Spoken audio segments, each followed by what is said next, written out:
January 2013, Rupert Sheldrake did a TEDx talk on the Science Delusion, which famously received numerous pushback from scientists for claims that they viewed as pseudoscientific. For a very long time, I could not watch this talk because it put my own career in question, until my own TEDx talk was banned and I was forced to investigate. I encourage everyone to do the same, to do your own research and make up your own mind. Truth be told, I also rejected many of the claims that Rupert made in his TEDx talk. However, when you look beyond the claims themselves, we are confronted with something far more sinister: the matter of principle. Do we ban what we disagree with?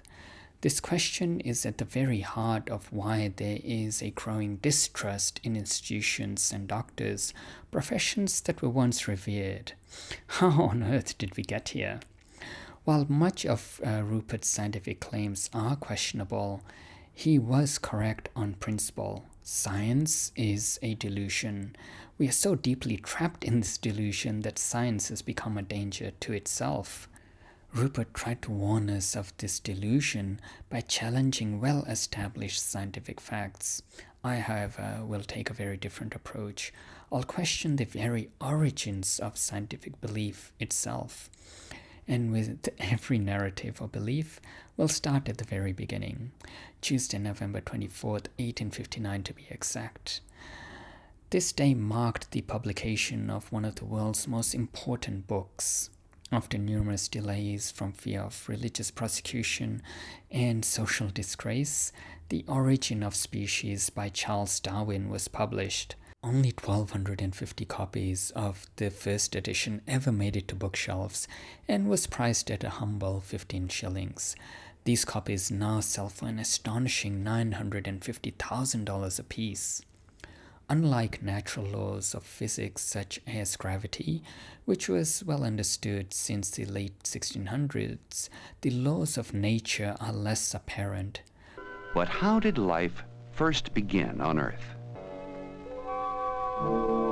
Scientists have theorized the structure of DNA and its function in carrying information from generation to generation. They also have described how DNA reproduces itself when a cell divides. To propose evolution as a scientifically measurable mechanism before the discovery of DNA was absurd, or bold at the very least. Unlike the laws of gravity, however, laws of nature directly conflicted with the pre-existent beliefs of creation. To accept evolution was to refute the existence of God, and just like that, The Origin of Species marked the beginning of scientific belief, the religious scripture of scientists. Unless you've been raised by atheist parents, every scientist meets this unavoidable fork in the road of their destiny, and this defines the kind of scientist that they become. Some scientists choose to ignore this contradiction altogether. For some, there is no contradiction between science and religion. For me, however, I could not live with myself without an answer to this question. My desperate search for answers begins in 1946 in a post-colonial world battered by the storms of the Second World War. The mushroom clouds captured in people's memory made it blindingly clear that for the viewpoints of the world to unite, the League of Nations must adopt an ideology that surpasses social, political, religious, economic, and even spiritual barriers. This sectarian, denoted in the broadest sense, was science. The commitment to popularize science was recognized by the United Nations, and a new organization was established with the principal role to promote exchanges between science and society, with rich and poor alike. This organization became known as the United Nations Educational, Scientific, and Cultural Organization, otherwise known as UNESCO. The first Director General for UNESCO was Julian Huxley, the grandson of Thomas Huxley, the English anthropologist famously known as Darwin's bulldog for his aggressive defense of Darwin's theories on evolution. In an interesting twist of fate, Charles Darwin's great-grandson George Darwin married Angela Huxley, the great-granddaughter of Thomas Huxley. Upon his appointment, Julian Huxley took 2 weeks to substantiate his vision into a document published on the 15th of September 1946 titled UNESCO, Its Purpose and Its Philosophy. This document is accessible through the UNESCO document archives, which I've linked in the description below. Fundamental to his thesis was the central idea that humankind could guide the process of evolution consciously to achieve further world progress. Natural selection was to be replaced by conscious selection as the motor of evolution, the possible rate of which was therefore enormously sped up.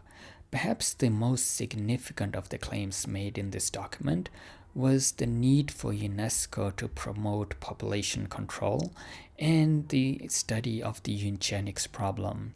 It is very curious for Julian Huxley to be destined to drive man's evolutionary progress when his brother, none other than Aldous Huxley, gave us A Brave New World. In United Nations 13th General Conference in Paris 1964, science was rebranded to the same level of priority as education.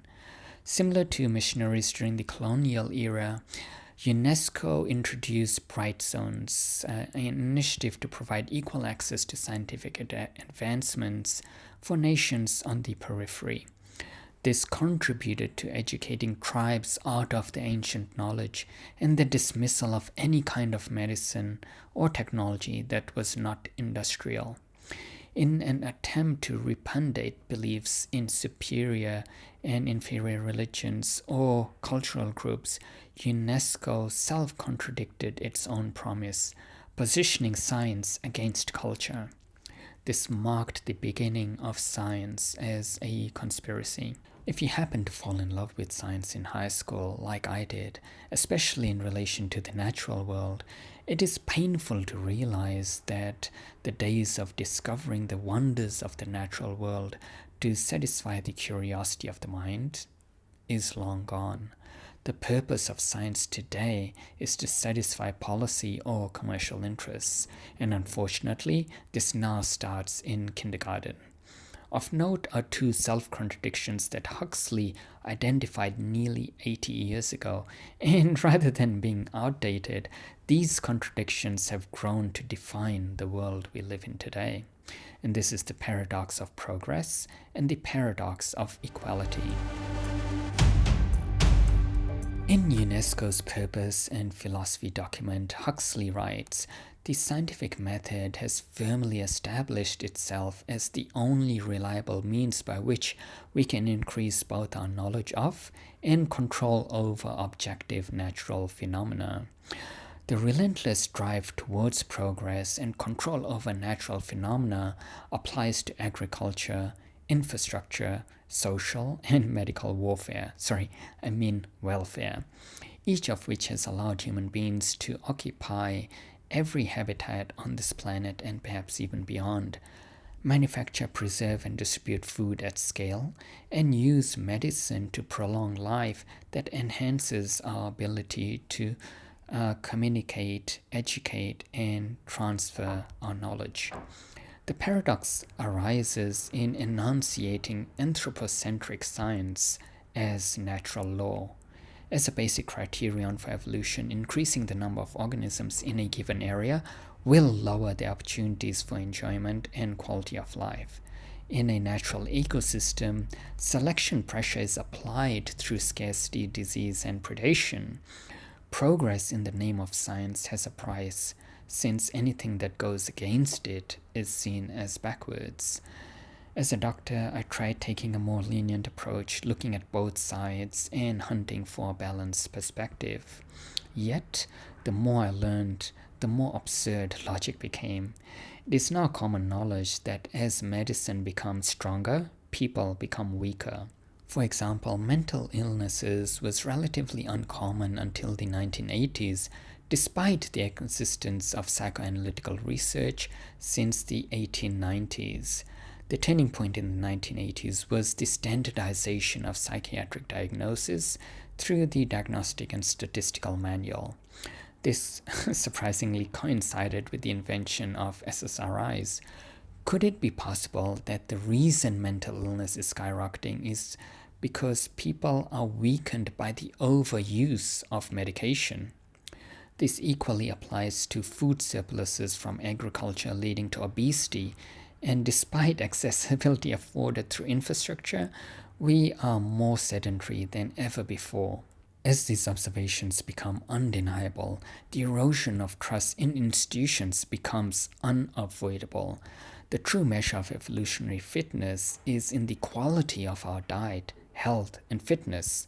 This brings us face to face with the second paradox, the paradox of equality. What we now refer to as equality of opportunity and equality of outcome was initially recognized by Julian Huxley as the democratic principle of equality and the biological fact of inequality. The second contradiction is realized when we consider equality in two different senses.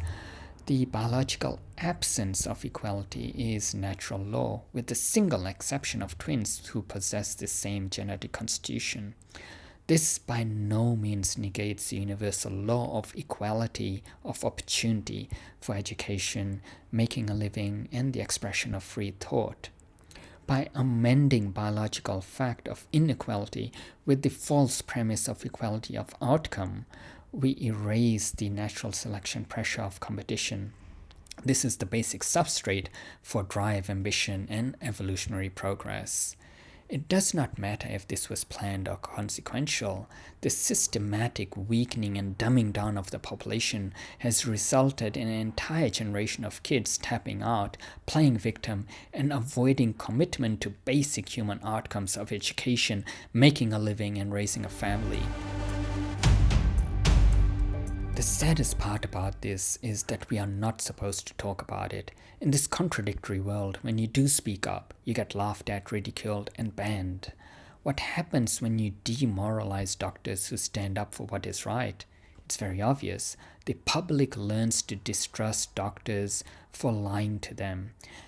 They come to the natural conclusion that all doctors are bad. There is no denying that science has become a mouthpiece for policy. Doctors reduced to salespeople for pharmaceuticals, and education, a misdirection of the mind. How are you supposed to remain good in this world when you are punished for doing what is right? What precedents are we setting for the future generations when it is a danger to become a good man? Science is experiencing a central conflict by becoming exactly what it claimed not to be, a delusion.